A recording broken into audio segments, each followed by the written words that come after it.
Rosie, Suki, Jenny, good morning. Hindi pa ako nakapunta doon sa ilalim. Nandito na sila, kumakain sila. Free range po kasi sila. Hello, Farah and Mustang Junior.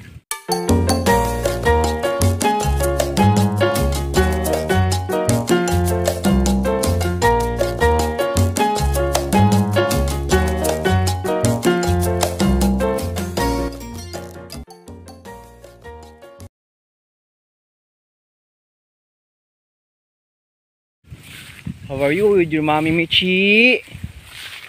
Oh. So, ito si Mustang Junior. 3 weeks old pero naabutan yung ati niyang 3 months. 3 months and 1 week. Yun po. Pero sa taas na inabutan pa niya. Mas mahaba lang yung ati ati Rusi niya. 3 months and 1 week. Ito 3 weeks old. Ano yung pinagkaiba? Kasi po ito ay upgraded na. Kasi po yung tawag doon, nagsampa sa kanilang nanay ay upgraded na malaking may dugo sa buwer. Kaya ito siya, oh, chocolate brown yung kulay nitong ni Mustang Junior at si Farah. Yun po. Napakalaki pala ng diferensya ng pure tawag doon, pure native blooded kaysa upgraded. Kaya naman po ito po pinapakita natin yung diferensya nila, mga ka-goats. Ito 3 weeks old. 3 weeks old pa lang. Oh, ito. Kita natin malapitan.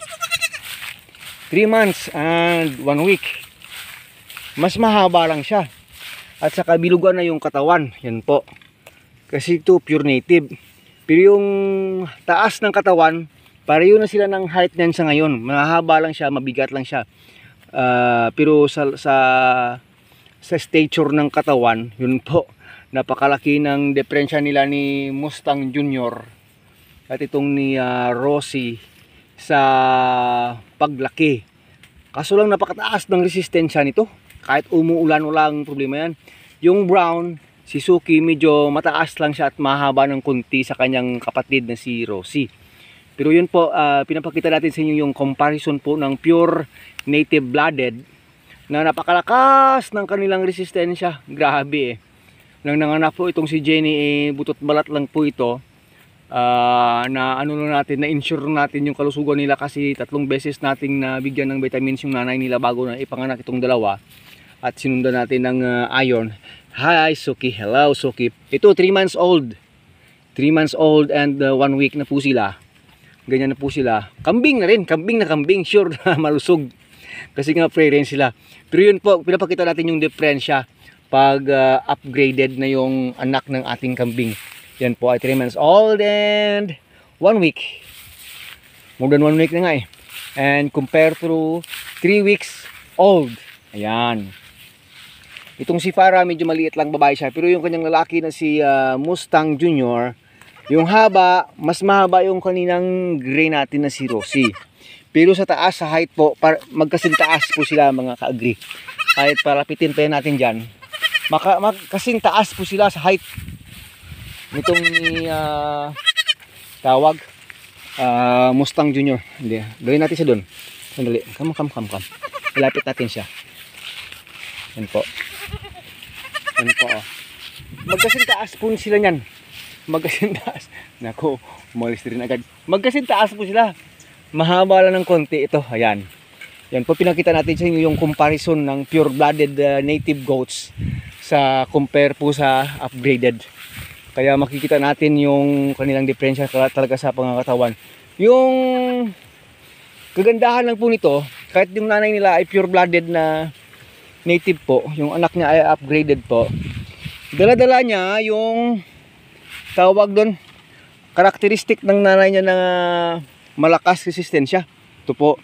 At dala-dala rin niya yung karakteristik ng tatay nila na mahaba at mataas yung katawan. Malaki yung katawan. Kaya pag nasa meat, ano po tayo, production for goat racing, mas maganda na i-crossbreed po natin sila mga ka-agree. Kasi siya, malaki, mataas resistensya. Hindi siya pure. At yun, masyadong mataas resistensya pero maliit naman sa katawan.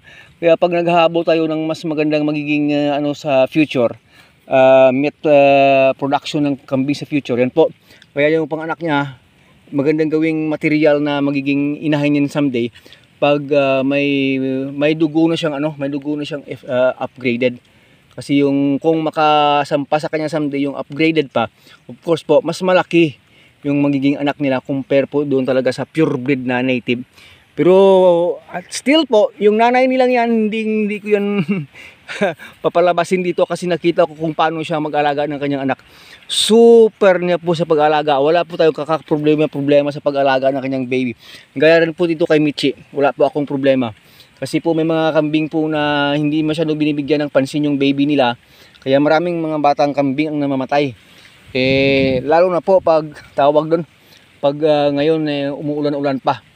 Pero ito sila kahit umulan, dahil mabilis na rin silang tumakbo, mayroon pong kaunting silungan dyan sa ilalim, mabilis na po silang makipagsabayan sa nanay nila.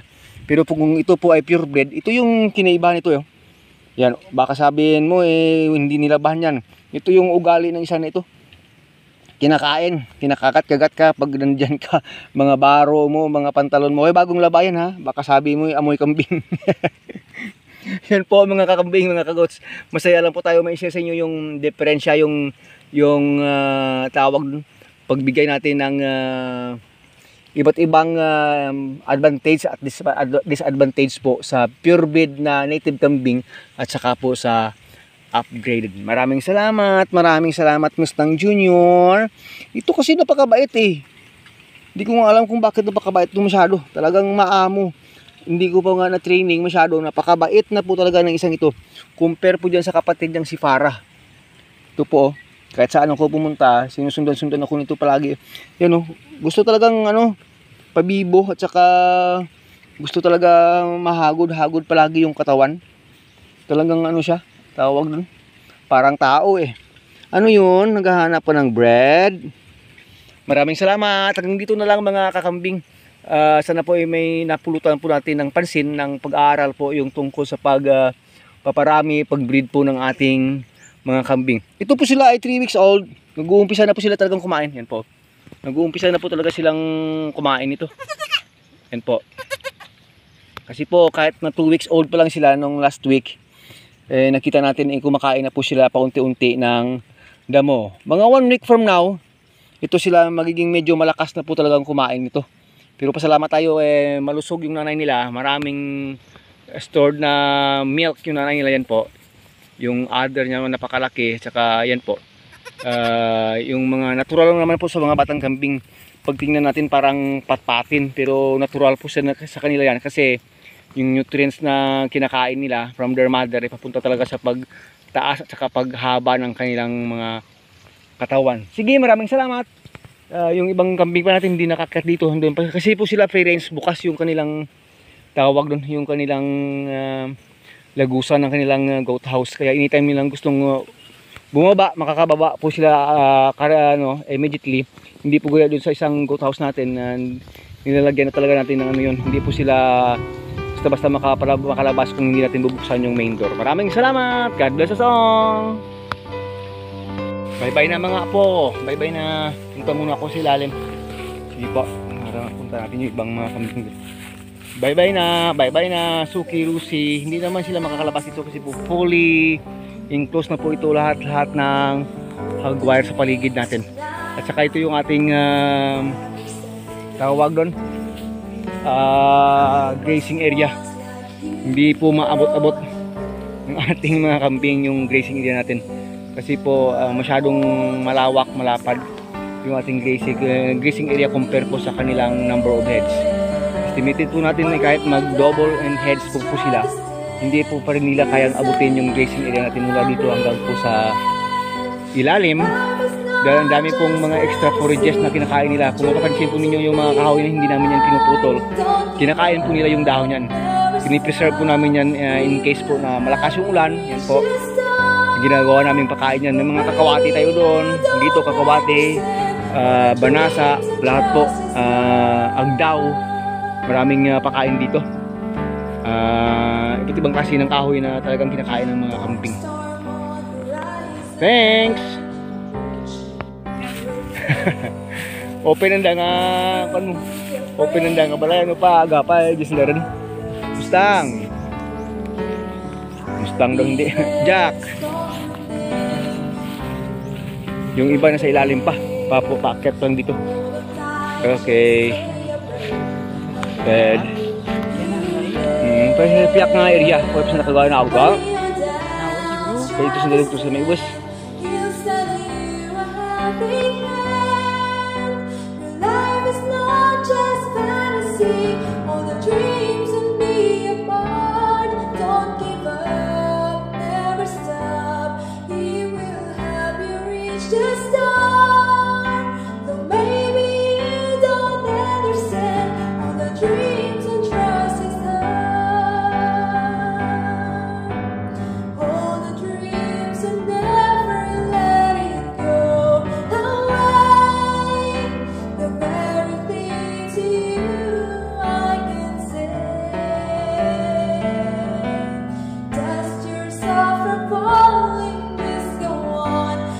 We'll sing, you and me together, all the dreams forever.